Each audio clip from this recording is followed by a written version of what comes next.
Aujourd'hui, je vais vous entretenir au sujet de la dette de la colonisation. La colonisation, effectivement, à la fin des années 50, lorsque les colonisateurs sont partis, et ils nous ont laissé entendre que nous avions une dette envers eux et qu'ils avaient contracté cette dette pour permettre à nos pays d'avoir des infrastructures, pour permettre à nos pays de se développer. Mais qu'en est-il de cette dette réellement? Alors, je trouve cette dette totalement injuste, je trouve cette dette inappropriée, et pour ne pas aller plus loin, je dirais que cette dette n'a pas lieu d'être. Pire, ce sont les pays colonisés qui auraient dû demander des dommages et intérêts aux pays colonisateurs. Et je m'explique. Premièrement, lorsque les colonisateurs sont arrivés, il faut dire qu'ils sont arrivés suite à la conférence de Berlin, qui a consisté à la répartition des pays, des zones africaines entre les différents pays qui sont maintenant regroupés au sein de l'OTAN avec l'Empire ottoman. Donc ils allaient c'était une sorte de course pour aller aux richesses du continent africain. Alors, donc, ils ont dépecé le continent africain entre eux, ils ont pillé le maximum de ce qu'ils pouvaient piller, et quand cela était devenu, comment ça s'appelle, impossible, parce que tout le monde voyait que, en fait, euh, leur œuvre de civilisation n'était pas réellement une œuvre de civilisation, c'était pas, ils venaient pour se remplir les poches. Comme c'était devenu trop visible et suite à la Deuxième Guerre mondiale, il fallait quand même faire quelque chose. Alors, ils se sont dit, bon, on va les libérer, ces États, mais avant de les libérer, nous allons trouver un stratagème pour les maintenir encore sous notre domination.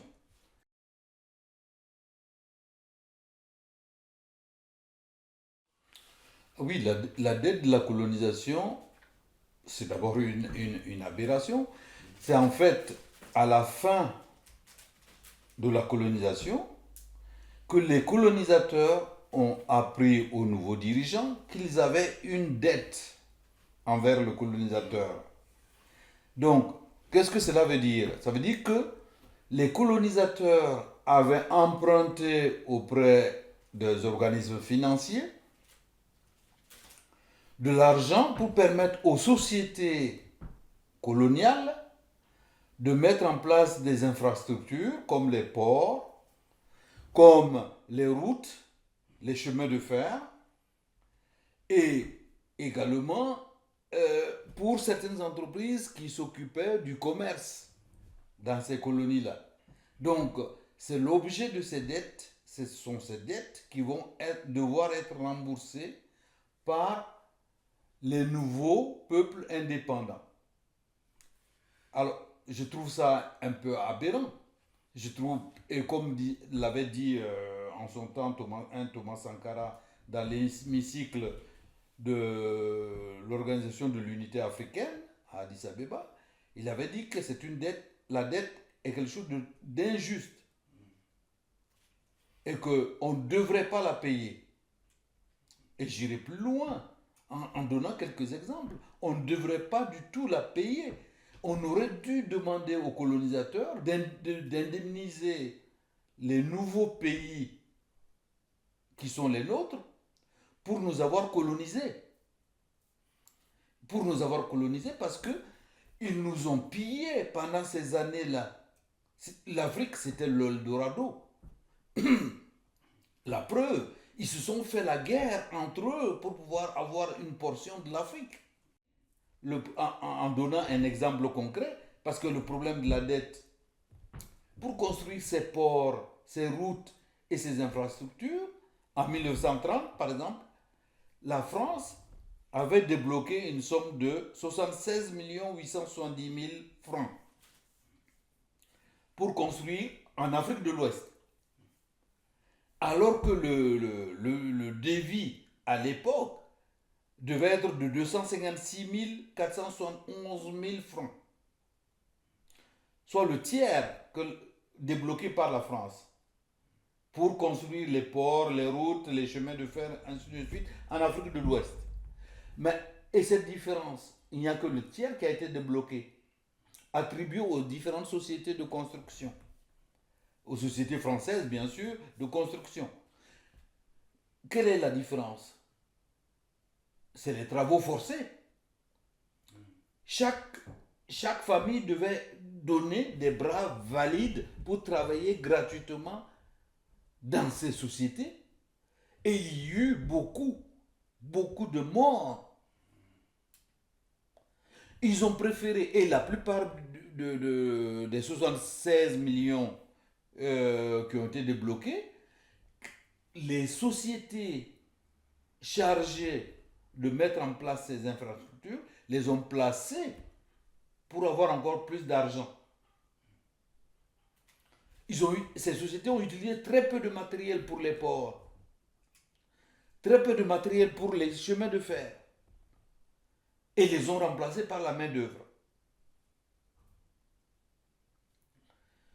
Un exemple, pour la construction de la ligne de chemin de fer Congo-Océan, il y a eu près de 20 000 morts. Des Noirs, des Congolais qui sont morts pour construire cette ligne de chemin de fer. Alors que euh, un emprunt avait été fait au nom du Congo pour permettre à ces sociétés d'acheter du matériel et de pouvoir mettre en place la ligne. Alors, donc c'est pour vous dire que ça, cette dette-là, jusqu'à présent, ça me tient à la gorge, tellement elle est injuste.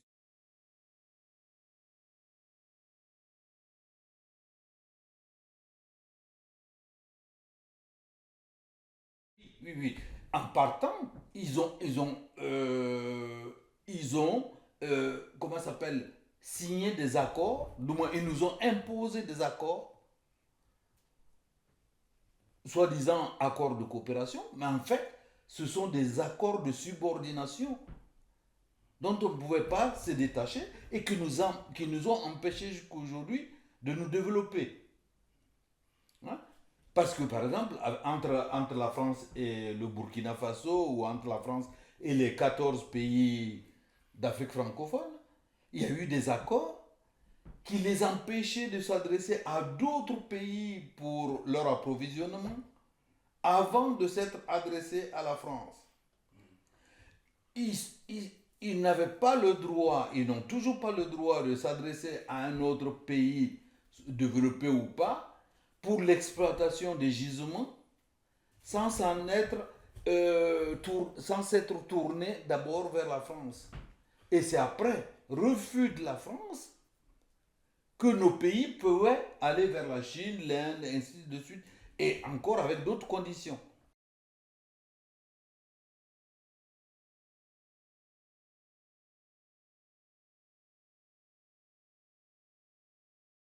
Alors, la communauté internationale, la communauté internationale est entre les mains des grands pays, puisque, par exemple, la plupart, par exemple, comme des organisations comme le Fonds monétaire international, euh, l'ONU ou la Société des Nations à l'époque, qui est devenue l'ONU, ont été créés par justement ces soi-disant grands pays.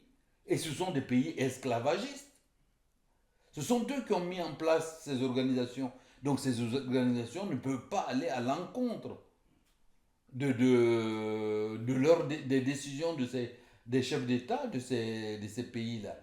Donc ce qui fait que rien n'a été remis en cause, mais la jeunesse africaine remet en cause ça, cette domination Et, et tellement nous avons été brimés et empêchés de nous développer que je peux donner quelques exemples assez concrets. Parce qu'en 1960, quand le Burkina Faso, à l'époque, Haute-Volta, a pris son indépendance, le produit intérieur brut par habitant était supérieur à celui de Taïwan et de la Corée du Sud. Le produit intérieur brut par habitant au Burkina Faso, et c'est le cas pour la plupart des pays africains. Alors, ne parlons pas de la Côte d'Ivoire.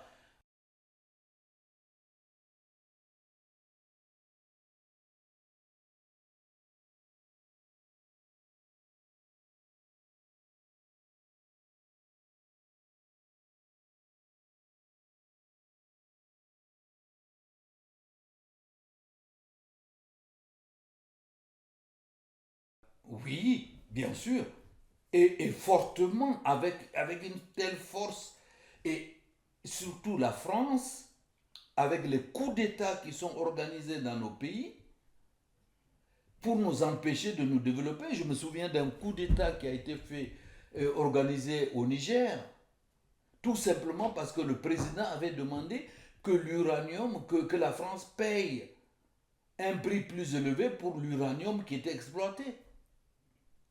Et lorsque Pompidou a quitté Niamey, la capitale du Niger, un coup d'État a été organisé tout de suite. Et Amani Diori a été renversé. Parce que les présidents mis en place par le colonisateur, l'ancien colonisateur, ne pouvaient pas bouger d'un iota par rapport à la politique qui leur était imposée. Et pour l'ensemble des pays d'Afrique francophone, c'est encore le cas avec le franc CFA. Hein? Il n'y a pas si longtemps, M. Ouattara de Côte d'Ivoire, le président de la Côte d'Ivoire, hein, disait que le CFA c'est une monnaie stable, c'est une monnaie solide, etc. On en voit les conséquences aujourd'hui avec la guerre en Ukraine. Le franc CFA étant arrimé à l'euro, l'euro étant en chute libre, le franc CFA est en chute libre. Parce que il y a un taux de change fixe entre l'euro et le franc CFA.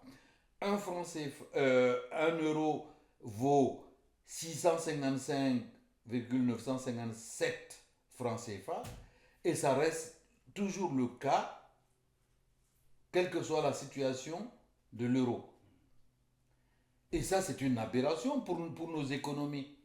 On voit aujourd'hui que les pays qui ont une monnaie indépendante de l'euro, leur propre monnaie, s'en sortent beaucoup mieux que les pays de la zone CFA. On trouve toujours parmi les dirigeants africains des serviles, des traîtres, pour continuer à nous imposer une politique colonialiste, une politique esclavagiste.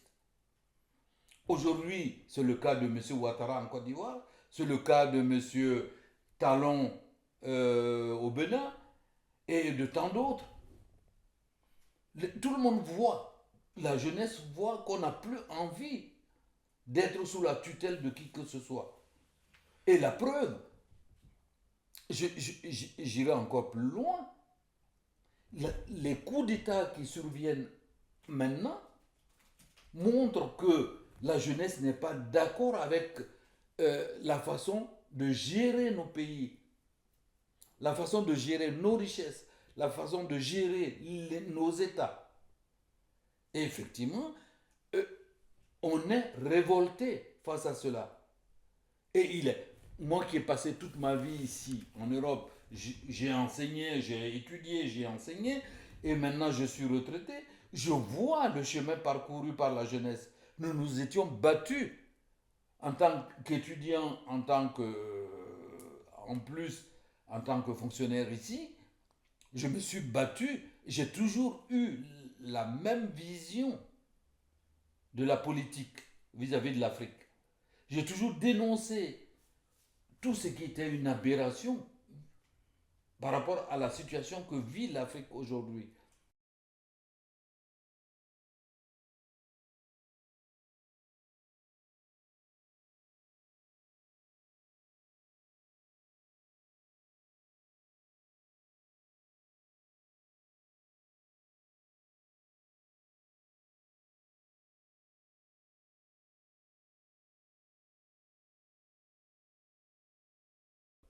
Je me souviens d'une petite histoire de la période où j'étais jeune. Euh, En fait, la France, la politique de la France, c'était il fallait de toute façon éviter que nos pays puissent se développer. C'était un leitmotiv. Même vis-à-vis de l'Allemagne, parce que je me souviens que l'Allemagne, à un moment donné, c'était l'antenne radiophonique de Ouagadougou.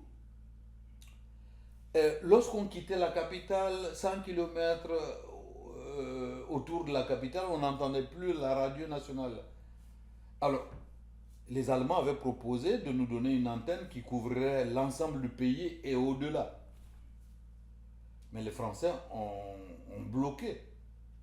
Parce qu'ils ne voulaient pas, ils ne voulaient pas du tout que le Burkina ait une antenne puissante. Parce que cela voudrait dire que les gens seraient informés de ce qui se passe. Et ça, finalement, le gouvernement à l'époque avait refusé l'aide de l'Allemagne concernant l'antenne radiophonique. Et il y a des dizaines d'autres anecdotes de ce genre. Hein. Et effectivement, la jeunesse n'ayant aucune approche de la France pour nous aider à nous développer, la jeunesse a voulu rejeter carrément la France. Et moi, je suis encore plus radical que ça, parce que ayant vécu toutes ces années, ayant vu l'attitude de la politique française, pour moi, il faut une rupture totale. Je ne mâche pas mes mots, il faut une rupture totale. Il faut qu'on s'affirme, comme l'ont fait les Vietnamiens, comme l'ont fait les peuples qui se sont libérés, comme l'Algérie, hein, qui a mené une guerre d'indépendance. Il faut qu'on se libère en disant, en tournant le dos carrément à la France.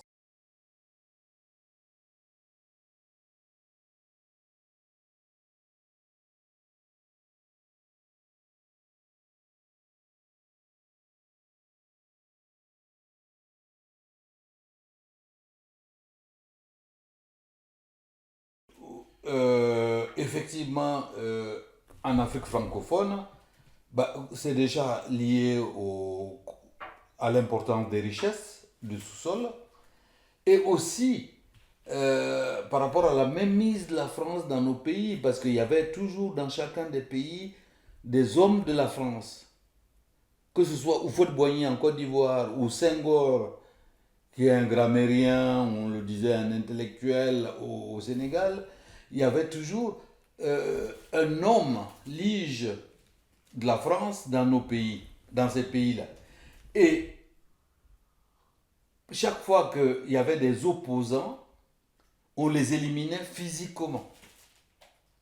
C'est ainsi qu'au Cameroun, il y a eu une guerre qui n'a pas été médiatisée en France. L'armée française est intervenue et a rasé des villages parce qu'il y avait ces villages étaient ceux où étaient réfugiés les opposants. On a tué des femmes, des enfants et des centaines de milliers de personnes. Et en France, on n'en a pas parlé. La guerre du Cameroun. Et tout dernièrement, quand on a interpellé M. Macron à ce sujet, sur cette guerre-là, ben, il a botté en touche, il a fait une sorte de boutade qui ne menait à rien. Hein. Il a dit, ah ben nous allons créer une commission d'historiens et de géographes camerounais avec des historiens français qui vont étudier cette histoire et pour faire des propositions. Mais c'est incroyable. À la suite de la Deuxième Guerre mondiale, quand il y a eu les camps de concentration ou autres, on n'a pas dit oh, mais nous allons constituer une commission pour enquêter, pour voir si ça s'est fait, ça s'est réalisé de cette façon.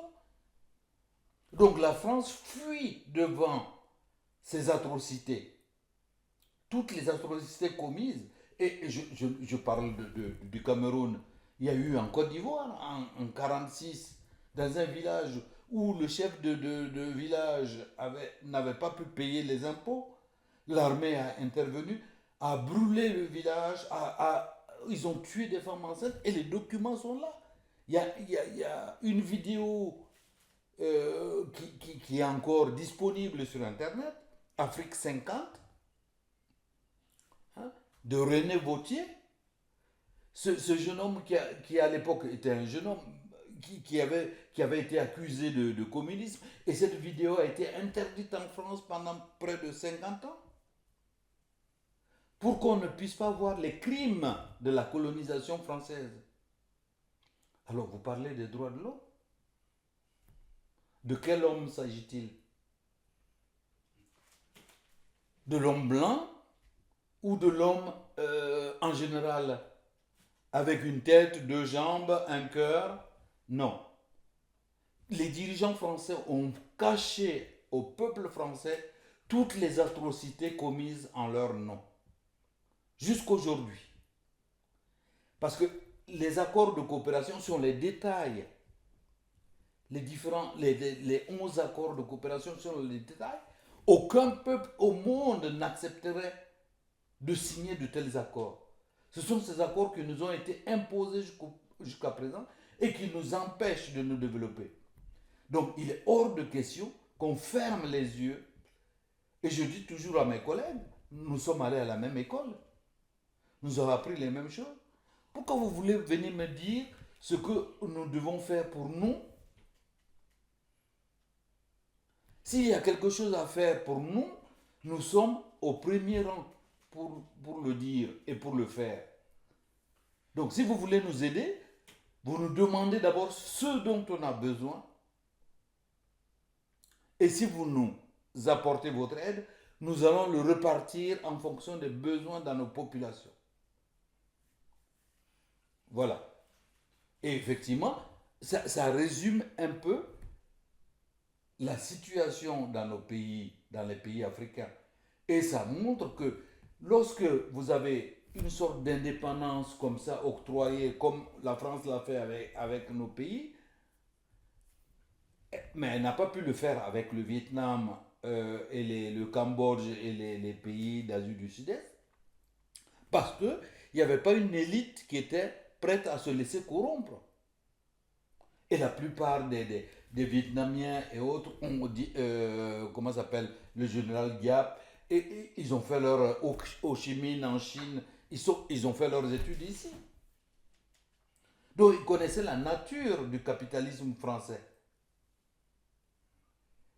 Ça ne les a pas empêchés de lutter férocement pour acquérir leur indépendance. Et en Afrique aujourd'hui, en Afrique noire aujourd'hui, la jeunesse est prête à se sacrifier pour l'indépendance de nos peuples. Et aucun dirigeant au monde, aucun dirigeant du monde ne pourra les en empêcher. Le monde entier connaît la bravoure des soldats africains, des tirailleurs africains, sur tous les champs de bataille. La preuve, la France les a utilisés au Vietnam, en Algérie, et ce qui a été une aberration. Même en Madagascar, c'est aussi une aberration. Alors, on les a, et tant qu'elle pouvait compter sur ces tirailleurs-là, africains, elle allait guerroyer à droite et à gauche, mais quand en 1960, les différents États ont repris leurs troupes en Algérie, la France a envoyé les jeunes appelés, et tout de suite la guerre s'est arrêtée. Parce que les parents, derrière, ont commencé, les révoltes ont commencé à sonner. Donc ils étaient obligés d'octroyer l'indépendance à l'Algérie. Il n'y avait plus les travailleurs noirs qui donnaient leur sang pour libérer, pour la grandeur de la France, et qui n'ont pas été récompensés. Hein? La preuve, c'est que de nombreux tirailleurs africains sont morts sans avoir touché un centime de pension. De nombreux tirailleurs africains, après la libération de Paris et des autres villes, n'ont pas assisté au défilé à la suite, du moins au défilé de libération du pays. Ils ont été renvoyés chez eux et arrivés par exemple en Afrique, comme ils n'avaient pas été payés, ils sont allés réclamer leur solde à Tcharoy, ils ont été massacrés.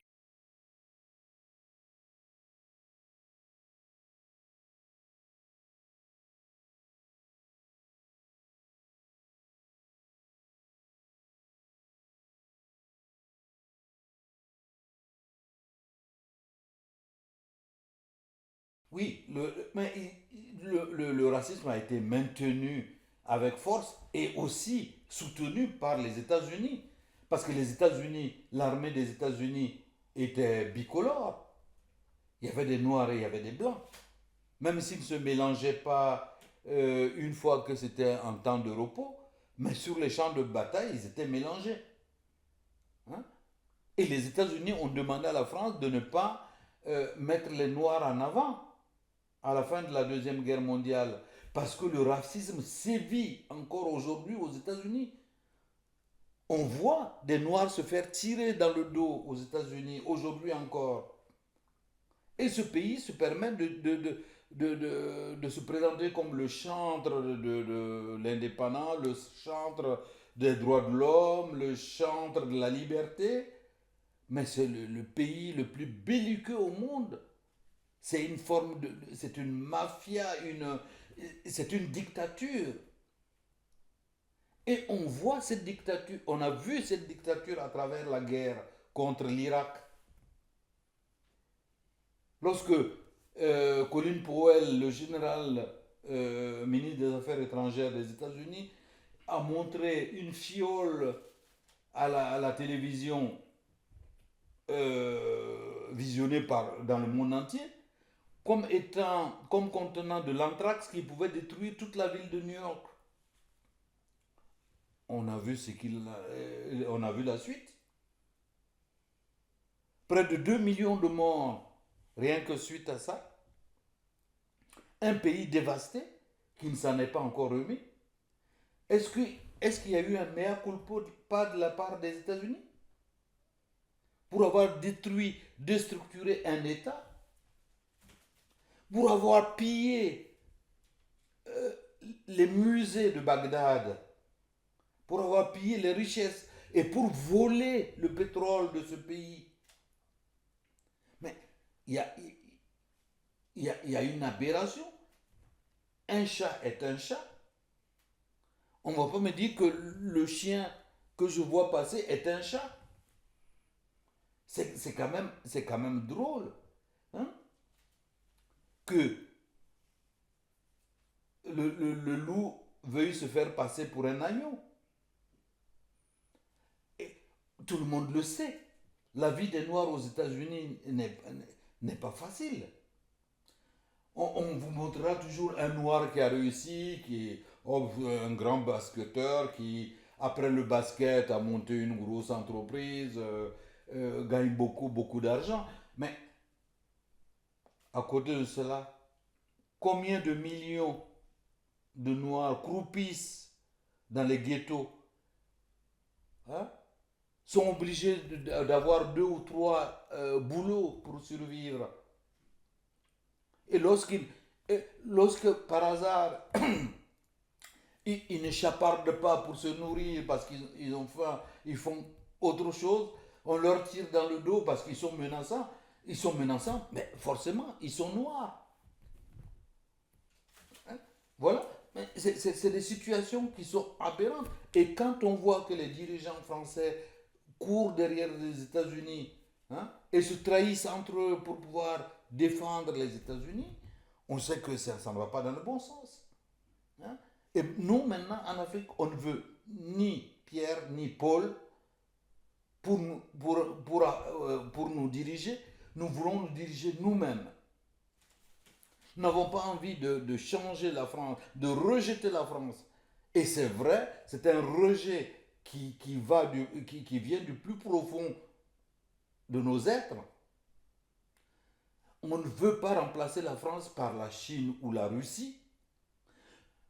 Nous voulons passer des accords corrects avec la France, avec la Chine, avec la Russie ou avec d'autres États qui puissent nous permettre de nous défendre comme on a envie de nous défendre, comme la France doit se défendre. Nos peuples ont envie de se défendre. C'est ce qui a été toujours refusé à l'Afrique noire. Et c'était dans un but bien précis. La France s'est toujours opposée à ce que nous ayons une armée digne de ce nom, parce qu'elle n'aurait pas pu faire passer ces politiques, les politiques djihadistes qui sont maintenant dans le Sahel, elle n'aurait pas pu faire passer ces politiques-là si nous avions une réelle armée. Et c'est ce qui se passe. Voilà. Et ça, c'est effectivement... Bon, les griefs sont trop nombreux pour pouvoir les résumer en quelques mots, mais ces griefs-là sont bien ancrés et toute la population africaine, maintenant dans les campagnes les plus reculées, les gens savent quel a été le rôle néfaste de la France dans nos pays. Et la dernière chose qui est survenue, c'est l'histoire des céréales. J'ai pas entendu parler. Les céréales, lorsque la Russie avait bloqué les différents ports céréaliers, Odessa et autres, et que l'Ukraine ne pouvait pas exporter ses céréales, et Macron a demandé au président de l'Union africaine à l'époque, Macky Sall, d'aller implorer, parce que bien sûr c'est les pauvres Africains qui meurent de faim, hein, d'aller implorer Poutine pour qu'il ouvre les ports, pour qu'il permette aux céréales de passer. C'est ce qui fut fait. Et lorsque les bateaux ont quitté les ports d'Odessa et autres en Russie, du moins en Ukraine, hein, frontière Russie-Ukraine, et arrivé en Turquie, mais ces cargos céréaliers n'ont jamais atteint les côtes africaines. 80% des céréales ont servi les pays européens. Bon, c'est bien connu. Nous, la consommation première, c'est pas le blé. C'est le sorgho, c'est le maïs, c'est le mil, ainsi de, et d'autres céréales. Donc, pour le Burkinabé moyen ou pour l'Africain moyen, ce n'est pas le blé. Hein? Si on nous parle du manioc, oui, si on nous parle, parce que le manioc permet de manger de la tchéké, des choses comme ça, mais, ou du gari, mais le blé, effectivement, mais il s'est trouvé que par rapport à cette situation, la France disposait les céréaliers disposaient d'une quantité de céréales qui ne pouvaient pas être commercialisées en Europe. Parce que le taux d'alumine qui permet de conserver les céréales était trop élevé. Et tout le monde sait que l'alumine est un dangereux cancérigène.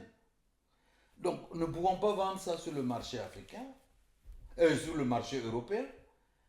Les céréaliers et, comment ça s'appelle, les centrales agricoles ont forcé la main au gouvernement, du moins avec l'appui de certains ministres et parlementaires, ont poussé la France à vendre ces céréales-là aux Africains. Donc, en fait, nous avons reçu des céréales cancérigènes qui vont être broyées et distribuées aux populations. Et nous allons consommer ça alors que ce n'est pas... ce n'est pas bon pour la consommation. Et tu les tiens d'où ces informations-là, par exemple? Qu'est-ce qu'il y a comme, Ah ben, comme médias, comme source oui, d'information source, qui oui, diffuse ou alors c'est juste de la, non, enfin, non, non, non. quelque chose que tout le monde sait.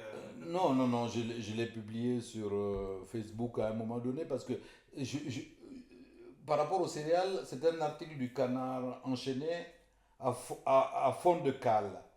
Hein, le titre de l'article, c'était à fond de cale. Et effectivement, ils expliquaient comment on avait réussi à vendre aux Africains des céréales impropres à la consommation parce que cancérigènes. Hein. Mais comme il s'agit d'aider un peu plus les Africains à mourir plus vite que prévu, eh ben, on peut se faire du blé avec ça. C'est le cas Hein? de le dire. Ah oui, et oui, et effectivement, et c'est ce qui est fait. Lorsque ces céréales arrivent au niveau des grands moulins africains, penses-tu qu'on va les passer au Karcher, on va les laver avant de les moudre? Non.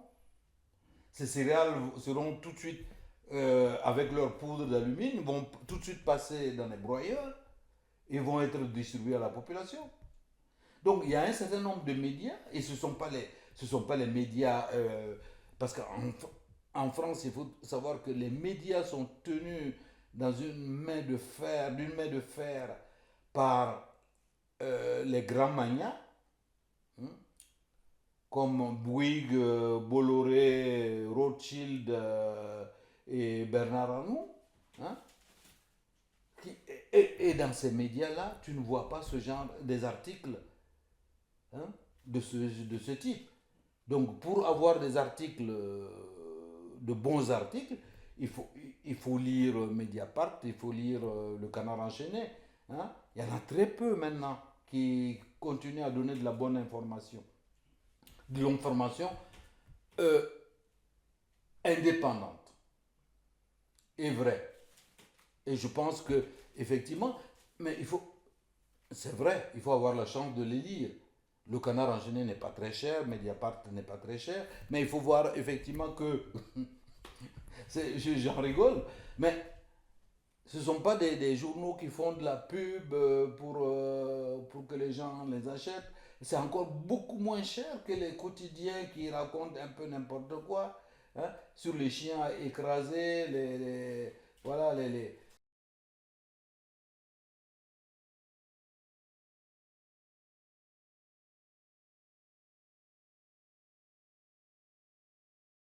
dirigeants et une partie de la population.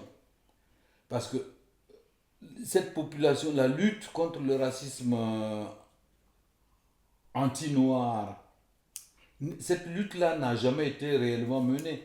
Pour, pour- Pourquoi? Parce que d'abord, nous avons été colonisés par les pays occidentaux. Ils ont divisé l'Afrique pour nous amener, pour nous coloniser. Avant même cette balkanisation de l'Afrique, ils nous ont transportés sur tous les continents afin que nous puissions travailler pour eux. Ils nous ont utilisés comme des bêtes. Nous n'avions pas la valeur des bêtes. Ils nous ont fait trimer pour eux, pour créer leur richesse. Donc nous étions leurs animaux, nous étions des laissés pour compte. Et même après l'abolition de l'esclavage, c'est resté ancré dans les esprits. Le noir est l'inférieur. Le noir est inférieur, le noir c'est l'ouvrier, le noir c'est l'homme de maison, c'est le boy, c'est celui qu'on peut envoyer où on veut, c'est celui. Voilà. Et jusqu'aujourd'hui, tout à l'heure, avant je disais justement que même aux États-Unis, malgré tous les discours qui sont tenus, les noirs, on leur tire dans le dos. Dans les quartiers noirs, il y a aucune justice. Hein. Et le blanc qui tire sur un noir n'est pas inquiété. Parce que le noir est toujours menaçant. Et effectivement, cette attitude se voit encore au niveau de leur politique internationale. Au niveau de leur politique internationale. Lorsque Macron, de façon paternaliste, va dire à Ouagadougou, eh ben vous, les Noirs, vous avez trop d'enfants, vous êtes trop nombreux, c'est pour ça que vous ne vous développez pas. Mais c'est totalement mensonger. L'Afrique, aujourd'hui, le nombre d'habitants par kilomètre carré en Afrique, c'est 49. En Europe, c'est 114. Et il faut dire qu'en Afrique, il y a des zones qui sont totalement vierges et que l'on peut mettre en valeur. Il y a encore beaucoup de possibilités. Allez dire de façon péremptoire que vous faites trop d'enfants, vous êtes nombreux, etc. Mais c'est totalement mensonger. Qu'est-ce qu'on peut dire des Chinois alors? Ils ne sont pas nombreux. Et pourtant, c'est la première puissance économique. Et les Indiens et l'Inde, aujourd'hui, c'est la deuxième, c'est le deuxième pays le plus nombreux, hein, qui a la population la plus importante. Alors, économiquement, ils sont sur la bonne voie. Hein. Ils envoient des hommes, ils sont dans la conquête sur la Lune, dans l'espace. Mais c'est-à-dire que quand des dirigeants ou de soi-disant dirigeants tiennent de tels propos que je trouve irréfléchis, ça vous prouve qu'il y a quelque chose qui est derrière. Alors, et ce qui est derrière, c'est cette volonté tenace de l'Occident de maintenir l'Afrique noire dans sa situation de dépendance. Sinon, comment comprendre? Et cela est basé sur un racisme latent. Aujourd'hui, on donne plus d'1 milliard à la Tunisie pour empêcher les migrants d'arriver sur les côtes européennes. Et que fait la Tunisie? Elle prend cet argent, les dirigeants prennent cet argent, mais ils ramènent les migrants dans le désert et les laissent mourir de faim et de soif. Tout dernièrement, bon, même les journaux européens s'en sont inquiétés parce qu'il y avait une vingtaine de morts dans le désert. Ça, c'était le coup le plus voyant. Quand des dirigeants européens se permettent de dire que voilà, on donne à la Tunisie parce que la Tunisie va maintenir les Noirs, bloquer les Noirs pour qu'ils ne viennent pas sur les côtes européennes, parce que quand ils viennent mourir en Méditerranée, ça fait un mauvais genre, hein, ça fait une mauvaise presse pour l'Europe et les dirigeants européens. Ils veulent que ces gens meurent dans le désert, que les vautours puissent se nourrir. Ça ne fait pas. Ça veut dire que c'est une forme de racisme. Alors, je dis à ces dirigeants, lorsqu'ils crevaient de faim, les Européens, ils se sont tournés vers l'Afrique pour trouver des ressources. Ils sont tournés vers l'Amérique pour trouver des ressources. Ils sont tournés vers l'Australie, la Nouvelle-Zélande pour trouver des ressources. Mais les migrants européens ont été les plus sadiques, les plus meurtriers que le monde ait connus depuis sa création. Quand ils sont arrivés en Amérique, ils ont décimé les populations autochtones. Ils ont tué les Indiens. Quand ils ont été en Australie, ils ont décimé les aborigènes. Arrivés en Afrique, on a déporté les Noirs sur tous les autres continents pour les faire travailler, trimer. Mais la résistance des peuples noirs les a empêchés de décimer toutes les populations et de prendre leurs terres. Parce que ce qui s'est passé en Amérique, les Européens qui mouraient de faim ont découvert la pomme de terre, les tomates, le cacao et d'autres ressources qui leur ont permis de lutter contre la faim en Europe. En Afrique, ils ont trouvé aussi d'autres richesses, hein, d'autres céréales. Et ils ont trouvé aussi des bras qui les ont les ont empêchés de mourir de faim. Et depuis cette période, ils n'ont plus envie de se retrouver dans la situation de peuples qui ont faim. Donc, ils ont été les plus grands génocidaires que le monde entier ait connu. Et pour parachever cette analyse, je dirais que l'Europe a été le centre des 2 guerres mondiales qui ont fait le plus de dégâts, de morts au monde. La première guerre entre l'Allemagne et la France, la deuxième guerre mondiale, et ce qui a mobilisé le monde entier pour régler ça. Et ces gens, aujourd'hui, payent des gouvernements pour laisser mourir des Noirs dans le désert.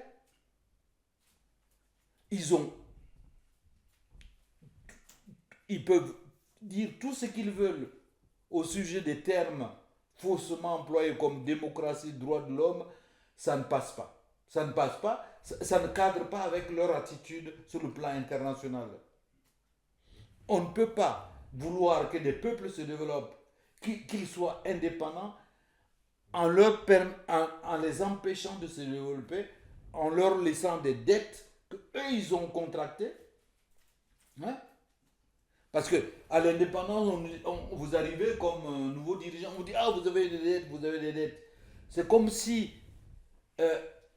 l'image qui me vient en tête, c'est comme si un voleur rentre chez vous, vous vole vos vêtements, votre argent, vos bijoux, et en partant, il vous dit, mais je n'ai pas eu assez, il faudra me payer.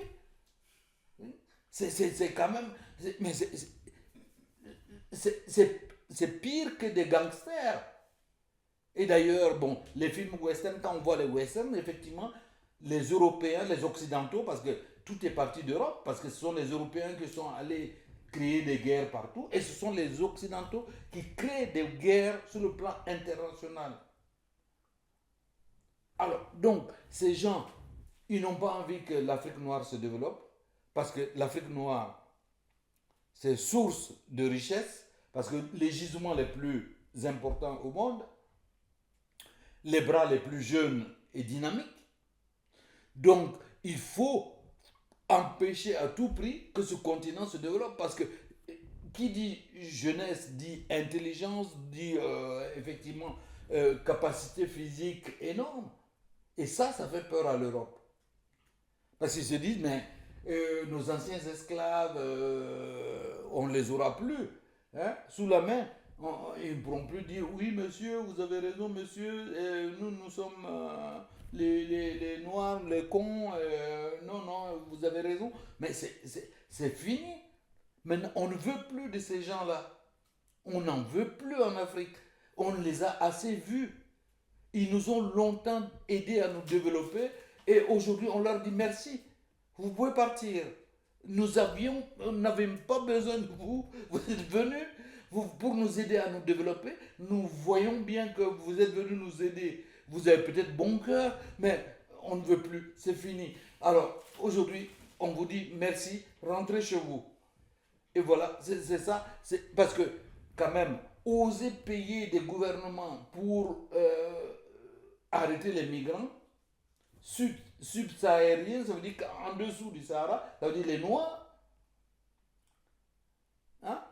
Alors, aller jusqu'à payer des gouvernements pour permettre aux Noirs de mourir dans le désert, alors là, dire que ces gouvernements ne sont pas racistes, et même, je prendrai l'exemple le plus criard.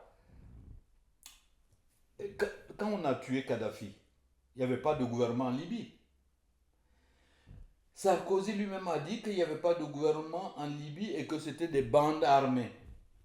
Mais la France allait distribuer des frégates à ces bandes armées pour arraisonner, pour arrêter les bateaux de migrants, pour qu'ils ne traversent pas la Méditerranée. Donc, pactiser avec des bandes armées, avec des voyous, pour maintenir les migrants en Libye. Donc c'est là, il y a eu une vidéo qui montrait effectivement l'esclavage les attitudes esclavagistes et les meurtres innombrables de Noirs en Libye.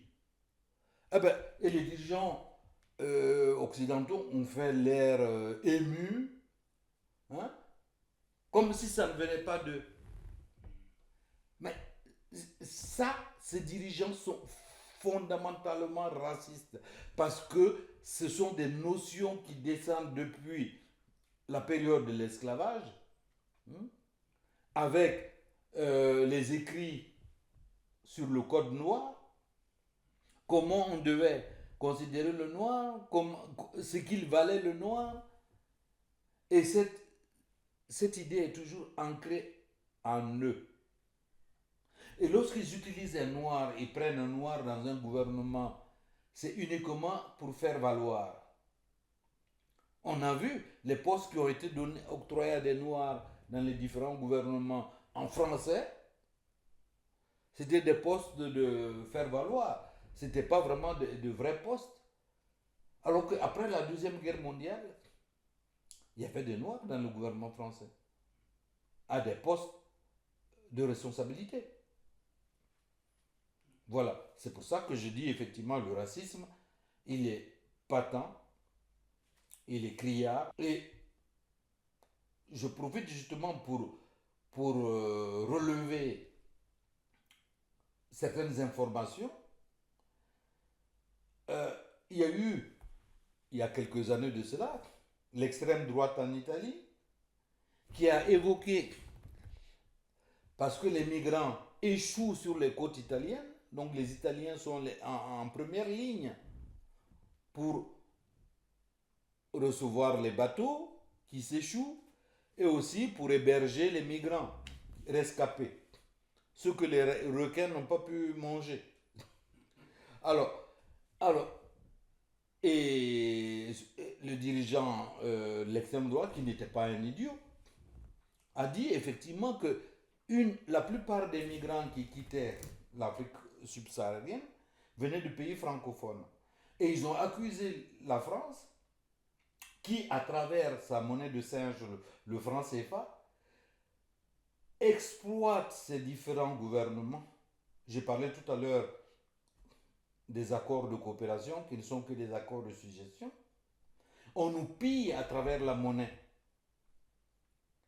Alors, donc, ça fait que les gouvernements ne peuvent pas investir pour permettre à la jeunesse de pouvoir avoir un boulot stable, bien rémunéré, de vivre correctement en Afrique. Donc, ils sont poussés vers l'exil. Et Di Maio, c'était de lui qu'il s'agissait, qui est maintenant dans le gouvernement italien actuel, mais il avait dit, et il était venu manifester à Paris. Il y avait eu un différend, et la France avait rappelé son ambassadeur à Rome, et l'Italie aussi avait rappelé son ambassadeur. Il y a eu une crise diplomatique entre les deux pays suite à cela. Mais j'ai des amis africains qui disent ah, mais c'est l'extrême droite italienne, il ne faut pas écouter. Mais c'est pas parce que l'extrême droite va dire que un œuf est un œuf qu'il faut dire non, non, c'est pas un œuf, c'est un bœuf. Puisque la gauche française n'a jamais dénoncé euh, le problème de la monnaie de singe que nous avons, le franc CFA. Hmm? Jusqu'à présent, la gauche n'a jamais dénoncé le franc CFA, malgré tous les cris que nous avons, nous avons tiré toutes les sonnettes d'alarme pour dire mais on ne veut pas de cette monnaie. Eux, ils nous ont jamais écoutés. Hmm? Une monnaie, n'importe laquelle, vous venez avec votre monnaie de Roumanie, vous allez dans n'importe quelle banque, on vous l'échange. Mais vous venez avec votre franc CFA, mais non, on ne peut pas l'échanger. Allez voir la Banque de France. C'est quoi cette monnaie? Voilà. Et toute cette situation reflète l'attitude raciste des dirigeants occidentaux vis-à-vis de l'Afrique noire. Et aujourd'hui, il y a un grand cri qui sort de la jeunesse, qui s'élève de la jeunesse pour dire on n'en veut plus, merde.